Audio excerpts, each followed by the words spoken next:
Matt Tracker, millionaire citizen and secret leader of the defense organization Mask, sat in front of the vid screen. He was in contact with Dwayne, the head of Spectrum, a worldwide organization who often needed the aid of Mask to defeat the forces of the evil Venom. This is Dr. Namor. Dwayne informed Matt. We have reason to believe that he is about to pass information about our space dart interceptor to Venom. It is your job to stop him. So that evil Venom group are at work again, are they? Commented Matt dryly. We'll take the job. After hearing the details of the mission, Matt crossed to the main Mask computer. Scan the personnel files for the Mask agents best suited for this mission, he requested as the giant database hummed into action. Seconds later, the computer displayed the faces of the Mask agents required, Bruce Sato and Dusty Hayes. Seeing these faces, Matt felt confident. They're two of the best, he said to himself as he sent out the emergency bleeper calls. With the plans for the space dart interceptor safely concealed on microdots in his hollowed-out tooth, Dr. Namor walked through the PNA security screens and into the car park. His heart beat faster and faster as he thought of the money he would be given for turning over the plans to Venom. He had made arrangements to meet Miles Mayhem in 20 minutes at Culver Pass. Once the exchange was made, he would be one of the wealthiest men in the world. You seem to be very nervous, an Oriental voice remarked to Namor. As the traitor spun round, he already knew who would be standing behind him. Magic, Namor said, using the Mask codename for Bruce Sato. Only a few people knew the true identity of Mask agents, and Namor wasn't one of them. I suppose you're going to arrest me, Namor said, trying to see how much the Mask agent knew. Well, you have been working very hard of late, and Mask thought you might need a rest, replied Sato, enjoying his joke. Suddenly, the sky was ablaze with a kaleidoscope of chaos as the Venom vehicle Jackhammer exploded into the car park with its rear turret firing rapid blast towards Sato and Namor. Venom! cried Sato as he dived for cover, pulling Namor with him. Ha-ha! boasted Namor. I knew Venom would rescue me. Rescue? Queried Sato. They were sent to kill you and steal the information. Sato looked around at the lack of cover and continued. And unless backup gets here soon, they may do just that. In the jackhammer, Cliff Dagger bared his teeth in an evil grin as he raced towards his helpless victims. The twin cannons housed behind the front grille sprayed their deadly pellets ever closer to Sato and Namor. Have no fear, cavalry's here, buzzed over Sato's radio as the Gator Jeep turned the corner at high speed. Glad to hear you, powder cake, replied a relieved Sato, using the codename by which Dusty Hayes was known. Coming through, shouted Hayes as his orange combat vehicle opened fire on the jackhammer. Dagger's fist slammed against the steering wheel in frustration as the Gator's energy ball hit the jackhammer. Almost immediately, the entire electrical system in the Venom vehicle was damaged. Mr. Mayhem, sir. Dagger broadcast. We need backup. Mask are already here. Your task was simple, Dagger, replied the angry voice of Venom's leader, Miles Mayhem. All you had to do was get the microdot. High above the fast-developing scene of chaos, Mayhem piloted his Switchblade copter into position. If a job is worth doing, it's worth doing yourself, Mayhem thought to himself as he pressed the red button on his control stick. Immediately, energy bolts shot from the landing skids under the copter. Hayes pushed the Gator with all it could take and just managed to rescue Sato and Namor before the truck behind, which they were hiding, exploded as the Venom weapon tore it apart. Hold on to your hats, boys, warned Hayes as the Gator made a two-wheel skid around the car park corner and broke onto the highway. Hayes pushed his foot down on the accelerator and was pushed back in his seat as the Gator shot forward, right into the path of the Venom Piranha.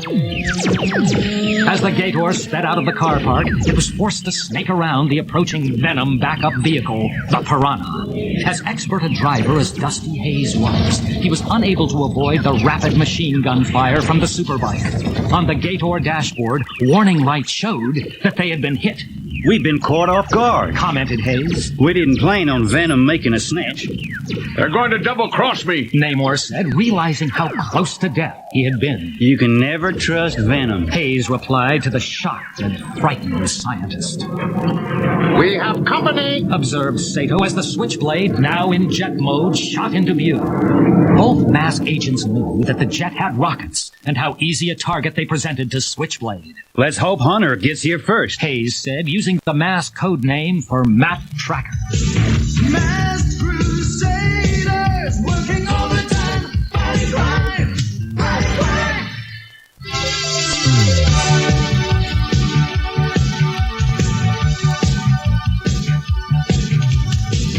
Masked Crusaders working overtime, fighting crime, fighting crime. Matt Tracker had been at the communication desk monitoring the operation when he heard through the radio that things weren't going according to plan. Within minutes, he was in the Rhino and racing towards the masked agents. The data screens in the Rhino told him everything he needed to know. Mayhem's fired. Sato informed Hayes. I hope I have time to do this. Lift a fire. As Sato spoke, his mask shot out a beam of energy and lifted a rock into the path of the approaching missile. Scant moments later, the rock was blasted into pebbles as the missile impacted on it.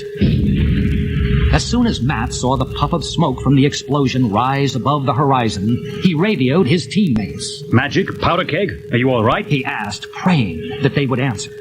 Sure am, boss. Hayes replied in his relaxed Texas drawl. It'll take more than that to stop us.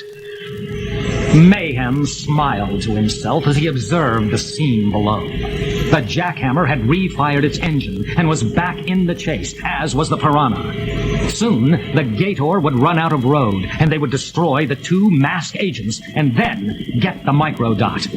Mayhem's face broke into a grin as he thought about the power that would soon be his. Shucks, he's fired again. Complained Hayes as he pressed the emergency brakes. The Gator pulled to a sudden halt, pushing the trio of passengers forward and forcing the missiles to miss their target. He was going to kill me, said Namor, finally realizing that the only way he would get out of this fix was by helping Mask. I'll do anything you ask. Just save me. He begged. Well, a few prayers wouldn't go amiss. Hayes replied with more truth than he would care to admit. Perhaps now you realize how evil Venom are. Sato said. He could see from Namor's white face, blank eyes, and sweat-streaked forehead that Namor understood. Now we're for it. Hayes observed. The Switchblades convert into copter form.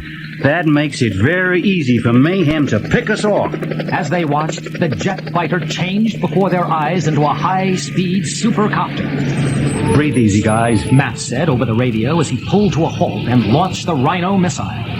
As the missile exploded beside the Switchblade, Mayhem was knocked sideways. That air blast should keep his head spinning for days, Matt informed his friends. We still have Mayhem's servants to deal with. Sato reminded them as the Venom vehicles charged towards them. Perhaps I can help. Offered Namor. They're shooting at us because of a microdot in my tooth. And if that microdot was destroyed, finished Hayes. Painlessly, Namor removed the false tooth from his mouth. So small an object to cause so much trouble, Sato observed. Let's get rid of it. Sato took the tooth from Namor and threw it high into the blue sky. What you're seeing is the microdot being destroyed. Hayes radioed to Matt, knowing full well that Mayhem would be monitoring their conversation. Good thinking, replied Matt. Now all we have to do is take these Venom vehicles apart. You will pay for that, promised Mayhem as he took the Switchblade into a power dive. Give them everything we have. He ordered his cohorts. We have nothing to lose now. Here comes Christmas, joked Hayes as they made ready to beat off what they hoped would be the final assault. Code 3, ordered Tracker as the Venom agents charged forward. With you, confirmed Sato. Sato then whispered to Namor to close his eyes. With their eyes closed, the trio in the Gator could hear the Venom agents drawing even closer, and their shots cutting into the masked armor. Ultra Flash, fire! Matt ordered as the Venom agents drew into range. It was then that Namor found out why he had been told to close his eyes, as a blinding flash turned the blackness into bright red behind his closed eyes. Got them. Confirmed, Matt. Move out. Instantly, Hayes started the powerful Gator engine and began to pull away from the scene. With his two agents temporarily blinded by the Ultra Flash, Mayhem was forced to call off his attack and allow the masked agents to race away with the scientist. Drat. Scowled Mayhem. They will still have the full plans for the Space Dart Interceptor in the PNA building.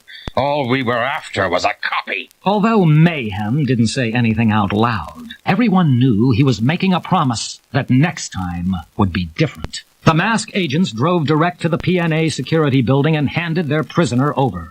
I guess I should be angry that you caught me. Namor said just before he was led away. But after that taste of what Venom can do and how they do it, I'm glad that you stopped me. A world ruled by Venom would be an ugly place to live. We're glad that you have learnt your lesson. Replied Matt.